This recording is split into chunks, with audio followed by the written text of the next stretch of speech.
উপস্থিত হৈছোঁ। শান্ত হওক, সকলোৱে আসন গ্ৰহণ কৰক।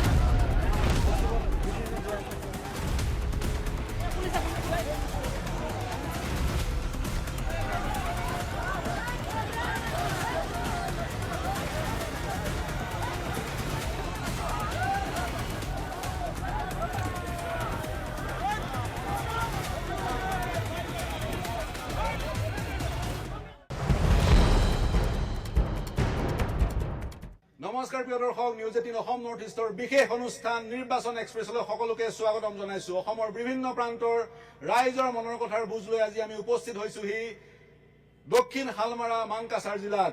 ধুবুৰী লোকসভা সমষ্টিৰ অন্যতম প্ৰাণকেন্দ্ৰ দক্ষিণ শালমৰা মানকাছাৰ জিলা। দক্ষিণ শালমৰা মানকাছাৰ জিলাৰ ৰাইজৰ মনৰ কথাৰ বুজ ল'বলৈ আহিছোঁ। এইখন জিলাৰ ৰাইজে কেনে এখন চৰকাৰ বিচাৰে, কেনে ধৰণৰ প্ৰাৰ্থী বিচাৰে, কেনে ধৰণৰ গণতন্ত্ৰ বিচাৰে, সকলো কথা জানিবলৈ আহিছোঁ আমি এইখন জিলালৈ, দক্ষিণ শালমৰা মানকাছাৰ জিলালৈ। 2009 চনৰ পৰা ধুবুৰী সমষ্টিটো AIUDFৰ দখলত, তাৰ পূৰ্বে 1971 চনৰ পৰা 2009 চনলৈ কংগ্ৰেছৰ দখলত আছিল আৰু স্বাধীনতাৰ পিছত তিনিবাৰ এই সমষ্টিটোৰ পৰা, ধুবুৰী সমষ্টিটোৰ পৰা জয়লাভ কৰিছিলে PSP অৰ্থাৎ প্ৰজা ছচিয়েলিষ্ট পাৰ্টীয়ে। অবিভক্ত ধুবুৰীৰ মাজেদি বুকুৱেদি বৈ গৈছে ব্ৰহ্মপুত্ৰ, আৰু আমি এনে এটা সমষ্টিত আজি উপস্থিত হৈছোহি, যিটো পশ্চিম প্ৰান্তৰ, অসমৰ পশ্চিম প্ৰান্তৰ অন্তিমটো সমষ্টি। গতিকে আমাৰ সৈতে যিসকল ৰাইজ আজি সংযুক্ত হ'ব, তেওঁলোক অসমৰ পশ্চিম প্ৰান্তৰ অতন্ত্ৰ প্ৰহৰী বুলি ক'ব লাগিব, কাৰণ আমি যিটো সমষ্টিত উপস্থিত হৈছো এইটো সমষ্টিৰ সমীপতে আছে বাংলাদেশ সীমান্ত। গতিকে পশ্চিম প্ৰান্তৰ অতন্ত্ৰ প্ৰহৰী এইসকল ৰাইজৰ মাজত আমি উপস্থিত হৈছোহি। আমাৰ মাজত আছে ৰাজনৈতিক দলৰ প্ৰতিনিধি তথা নেতা, অৰাজনৈতিক দলৰ সদস্য তথা নেতা আৰু ছাত্ৰ সংগঠনৰ নেতৃবৃন্দ। যিহেতু প্ৰতিটো অনুষ্ঠানতে আমি শাসক দল ভাৰতীয় জনতা পাৰ্টীৰ পৰা আৰম্ভ কৰিছো, আজি ভাৰতীয় জনতা পাৰ্টীৰ পৰা আৰম্ভ কৰিম।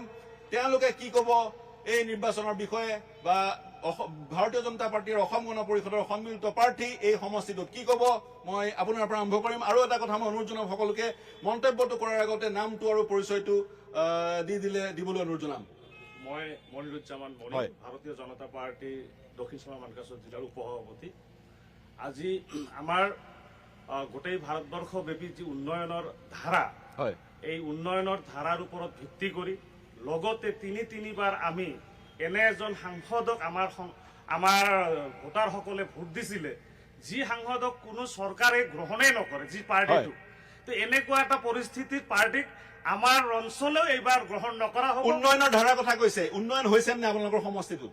আজি চাওক, আমাৰ চৰকাৰীয়ভাৱে উন্নয়ন যথেষ্ট হৈছে। আমাৰ চৰকাৰৰ ফালৰ পৰা বিভিন্ন স্কিম, আজি অৰুণোদয়ৰ কথাই কওক, আজি আমাৰ চিকিৎসাৰ ক্ষেত্ৰতে কওক, মেডিকেলৰ ক্ষেত্ৰতে কওক, সকলো ক্ষেত্ৰতে আজি এইমছ, আমাৰ মেডিকেল কলেজ, অতদিন কংগ্ৰেছৰ সময়ত অতদিনে মেডিকেল কলেজ হোৱা নাই আমাৰ ধুবুৰীত, মেডিকেল কলেজ পৰ্যন্ত হলে, আৰু আমাৰ ইয়াতে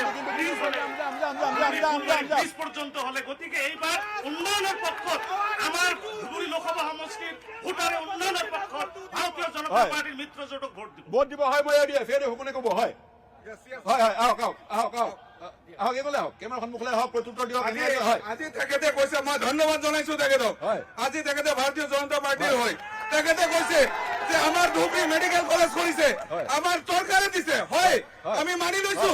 আজি ভাৰতত বিজেপি চৰকাৰ হৈ আছে, চৰকাৰে দিব, কিন্তু 70 বছৰ ধৰি আমি কংগ্ৰেছক ভোট দি আছিলো। আমাৰ এই ধুবুৰী সমষ্টিত ভোটটো আমি ৰ'জ ভোট হিচাপে আমি কংগ্ৰেছক দিছিলো। আমি সৰুৰ পৰা দেখিছো, যে ধুবুৰীত MP মানে হাতৰ চিহ্নত ভোট দিব লাগে। আজি আমাৰ বদৰুদ্দিন আজমল, আমি 15 বছৰ ধৰি যি ভোট দিছিলো, এই ভোট আমাৰ চৰকাৰৰ পৰা সদনত মজিয়াত কি কৰি ফাইট কৰি তেখেতে মেডিকেল কলেজ, ৰেল লাইন বিজেপিৰ পৰা চিনি লৈ আহি আমাৰ সমষ্টিত।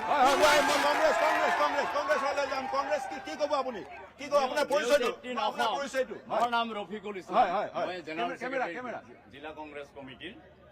মই আপোনালোকক এইটা কথা প্ৰথমে ক'ব খোজো, আমি প্ৰথমৰে পৰা কৈ আহিছো যে AIUDF আৰু বিজেপি ভাই। AIUDF কৈছে, বিজেপিয়ে কৈছে উন্নয়ন হৈছে, আৰু AIUDF হাত চাপৰি বজাইছে।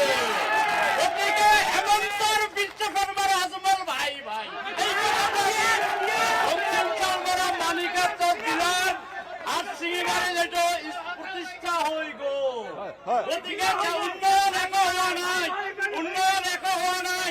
কাৰণ শুনক আপোনালোক, আপুনি শুনক, হয় কওক ফুলবাৰী আৰু কৈ যাওক ধুবুৰীত যিটো দলং, এইটো 2008 চনত তেতিয়াৰ মুখ্যমন্ত্ৰী মুকুল চাংমাদেৱ, অসমৰ মুখ্যমন্ত্ৰী প্ৰয়াত তৰুণ গগৈদেৱ আৰু মনমোহন সিঙৰ ইউপিএ চৰকাৰে এই ব্ৰিজখন দি গৈছিলে। আৰু এই ব্ৰিজখনলৈ এওঁলোকৰ মাজত টনাটনি আৰম্ভ হৈছে। আৰু এটা কথা মই কওঁ, উন্নয়ন হৈছে,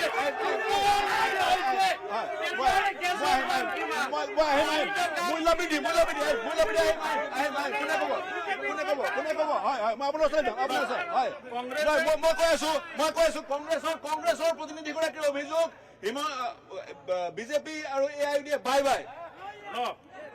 ভাৰতবৰ্ষ স্বাধীন হোৱাৰ পিছত কংগ্ৰেছে ৭০ বছৰে দেশখনত লুটি পুটি খাই শেষ কৰাৰ পিছত ধুবুৰী লোকসভা সমষ্টিত এজন বেপাৰীয়ে, বুজাৰ পৰা এজন বেপাৰীয়ে আহি ধৰ্মীয় আৱেগেৰে যোৱা ১৫টা বছৰে উন্নয়ন নামত জাকাতৰ খেজুৰ আৰু জাকাতৰ জৰা ফুকা পানী খোৱালে। সেইটো ভিত্তিক প্ৰত্যুত্তৰৰ কাৰণে এইবাৰ মিত্ৰজোঁটৰ পক্ষত ৰাইজে থাকিব, উন্নয়নৰ স্বাৰ্থত মিত্ৰজোঁটৰ পক্ষত থাকিব। হয় আজমল ডাঙৰীয়া, আজমল চাহাবৰ সন্দৰ্ভত এক মন্তব্য কৰিছে, তাৰ প্ৰত্যুত্তৰ কোনে দিব? আপুনি দিব। হয় ডাঙৰীয়া আগলৈ আহক। মই হাবিবুল ইছলাম চৰকাৰ, মই হয়। AIUDFৰ যুৱ মৰ্চাৰ মই সভাপতি এই জিলাৰ। তো আমাৰ ইয়াতে আমাৰ কংগ্ৰেছৰ এজনে মানে কৰ্মীয়ে কৈছে যে UDF আৰু বিজেপি ভাই ভাই। হয় কওক। UDF আৰু বিজেপি ভাই ভাই। তেখেতক মই ক'ব খুজিছো, আৰু তেখেত নিজেও ভালকৈ জানে, এইটো ভাৰতবৰ্ষৰ গণতন্ত্ৰত এটা কলংক যে ৰানিং গভৰ্ণমেণ্টৰ ৰানিং মানে MLA 7-8টাকৈ MLA 2 মাহৰ ভিতৰত বিজেপিত জইন কৰিছে।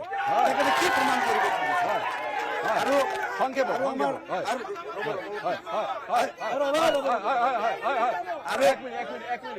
আৰু ক্লিয়াৰলি কৈছে যে ইলেকশ্যনৰ পিছত কংগ্ৰেছ শূন্য হৈ যাব।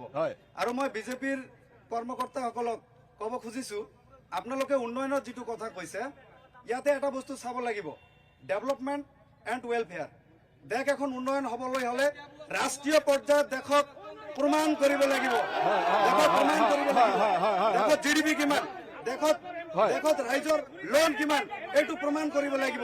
আৰু এটা কথা প্ৰমাণ কৰিব লাগিব, এটা কথা, এক মিনিট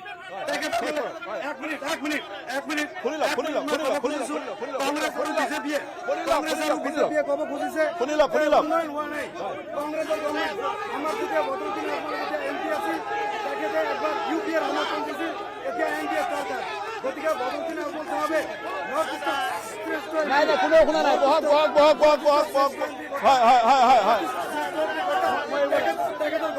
হয় তেখেতৰ গভৰ্ণমেণ্টে বিজেপি গভৰ্ণমেণ্টে আৰু UPA গভৰ্ণমেণ্টে নৰ্থ ইষ্টৰ শ্ৰেষ্ঠ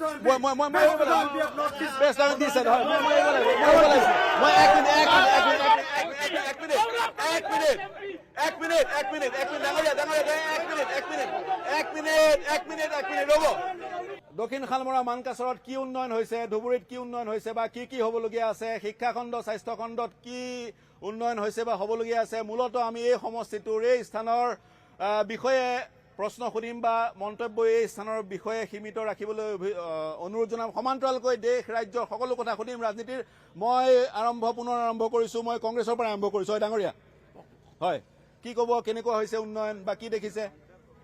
মই ধৰিম। মই ধন্যবাদ জনাইছো মোৰ তৰফৰ পৰা। মোৰ নাম কাজী নজৰুল ইছলাম, মই ডিষ্ট্ৰিক্ট লিগেশ্যনৰ চেয়াৰমেন। মই ধৰিম।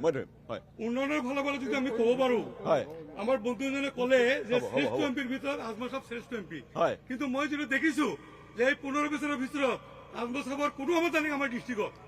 উন্নয়নৰ ফালৰ পৰা যদি চিন্তা কৰা দেখা যায়, তেতিয়াহ'লে তেওঁ উন্নতি কৰিছে তিনিটা উন্নয়ন, কি লাগে তেওঁ আমাৰ শিক্ষাৰ ক্ষেত্ৰত ইয়াত কোনো উন্নতি কৰা নাই, আৰু ৰাস্তা ঘাটৰ ক্ষেত্ৰত কোনো উন্নতি কৰা নাই, আৰু এখেতে কৈ আছে ইয়াত ব্ৰিজ বনাইছে, তেখেতৰ কোনো ব্ৰিজৰ অৱদান নাই। গতিকে মই ক'ব পাৰো যে 71 দিনত আমাৰ ধুবুৰী ডিষ্ট্ৰিক্টত কোনো ডেভেলপমেণ্ট হোৱা নাই। মই বিজেপিৰ ওচৰলৈ যাম। হয় ডাঙৰীয়া, মই আহিম আপোনালোকৰ ওচৰলৈ আহিম। হয় আপুনি কি ক'ব বিচাৰিব? কংগ্ৰেছে এটা কথা কৈছে, আপোনালোকৰ সন্মিলিত প্ৰাৰ্থী, গতিকে সেই প্ৰাৰ্থীগৰাকীৰ সন্দৰ্ভত বা তেওঁৰ প্ৰতিশ্ৰুতি, তিনিটাই প্ৰতিশ্ৰুতি আপুনি কওকচোন। প্ৰথমতে মই আপোনাৰ নিউজ 18ক ধন্যবাদ জনাই আছো যে আমাৰ দক্ষিণ শালমাৰাত মানকাচৰত ইমান বিশাল এটা প্ৰগ্ৰাম কৰিব আহিছে অঞ্চলৰ পৰা ধন্যবাদ জ্ঞাপন কৰিছো লগতে ক'ব বিচাৰিছো যে আমাৰ কংগ্ৰেছ সতীৰ্থ বন্ধুৱে কৈছে যে ইউডিএফ আৰু বিজেপি মিত্ৰ মানে ভাই ভাই কিন্তু দেখা গৈছে যোৱা নিৰ্বাচনত ইউডিএফ আৰু কংগ্ৰেছে গোটবন্ধন কৰি আমাক ইয়াত ইলেকশ্যন কৰিছে আমি এজিপি বিজেপি মিত্ৰজোঁট এইটো সকল ভাৰতবৰ্ষতে গম পায় আৰু আমাৰ যিটো উন্নয়ন ভাৰতবৰ্ষত যেতিয়ালৈকে বিজেপি চৰকাৰ আহিছে মোৰ প্ৰশ্নটো যি উন্নয়ন হৈছে সেয়া কেন্দ্ৰত দিল্লীত বিজেপি চৰকাৰ থকাৰ কাৰণে হৈছে নে এমপিজনৰ কাৰণে হৈছে বদৰুদ্দিন আজমল 3 বাৰ যি এমপি হৈছে 15 বছৰ আমাক ভেকু ভাওনাত খালি ভোটখিনি আমাৰ ধৰ্মীয় আগেবত ভোট লৈছে এটা উন্নতি আজিলৈকে ধুবুৰী ডিষ্ট্ৰিক্টত এটা আধাৰশিলা দেখুৱাব নোৱাৰিব বদৰুদ্দিন আজমল ছাৰ মই চেলেঞ্জ কৰিছো আমাৰ খালি ঝৰা পোকা কৰি ৰাজনীতি কৰি ধৰ্মীয় আবেগত ধৰ্মৰ নামত মাইনৰিটি মানুহ আমি মুছলমান সংখ্যালঘু মানুহ খালি ধৰ্মীয় আবেগত ভোট লৈছে কিন্তু এইবেলি এটা কথা শুনক এইবেলি আমাৰ দক্ষিণ শালমাৰা মানকেশ্বৰ ৰাইজে খতিয়ান বিচাৰিছে 15 বছৰৰ খতিয়ান কি কব সংক্ষেপত মই এলডিএফ বছৰ যাবলৈ সংক্ষেপত স্যার মই Ramzan Ali Sikdar block Congress general secretary কি কব আমি মানকেশ্বর সমষ্টির উন্নতি আমি চাইছো 15 বছর চাইছো গোটেই মানুহ 3 লাখ মানুহে জানে বদৰুদ্দিন চাচা উন্নতি কৰিছে আজিলৈকে আমাৰ 5 কিলোমিটাৰ ৰাস্তা এতিয়ালৈকে ভালদৰে হোৱা নাই কৰ এইটো আমাৰ হাতচিংমাৰীটো মানকাছাৰ মানকেশ্বৰ কিমান উন্নতি হৈছে আমাৰ 3 লাখ ভোটাৰে জানে 22 কিলোমিটাৰ ৰাস্তা এতিয়ালৈকে পকা কংগ্ৰেছে যিটো কৰি থৈ গৈছে এইটোৱে হৈছে ডাঙৰীয়া প্ৰত্যুত্তৰ অকণ আগলৈ আহি যাওক আগলৈ আহক প্ৰত্যুত্তৰ উন্নয়ন হোৱা নাই বুলি কৈছে সন্মুখৰে হাতচিংমাৰীৰ পৰা মানকাছৰ পৰা যিটো ৰাস্তা 22 কিলোমিটাৰ সেই ৰাস্তাটো ভালকৈ নিৰ্মাণ হোৱা নাই এইটো আমাৰ এক কংগ্ৰেছৰ বন্ধুৱে উন্নয়নৰ কথা কৈছে তেখেতসকলৰ মুখতো উন্নয়নৰ কথা শোভাই নাপায় কাৰণ বিগত দিনত তেখেতসকলৰ কেন্দ্ৰতো চৰকাৰ আছিল ষ্টেটতো চৰকাৰ আছিল তেখেতসকলৰ দিনত কিয় হোৱা নাছিল তেখেতসকলৰ মুখত উন্নয়নৰ কোনো কথা শোভা নাপায় গতিকে এতিয়া যিবিলাক সিহঁতে উন্নয়নৰ কথা কৈছে এইবিলাক একেবাৰে মিছা প্ৰতিশ্ৰুতি এতিয়া প্ৰশ্নটো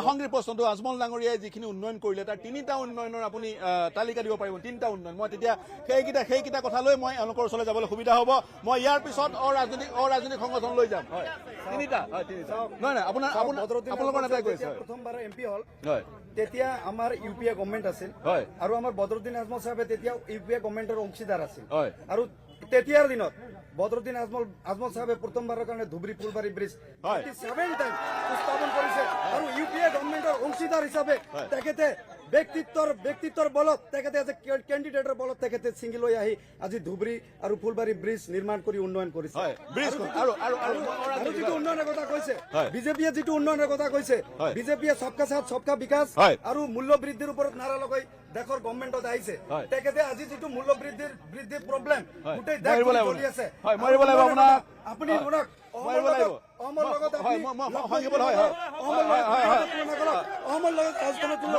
উন্নয়ন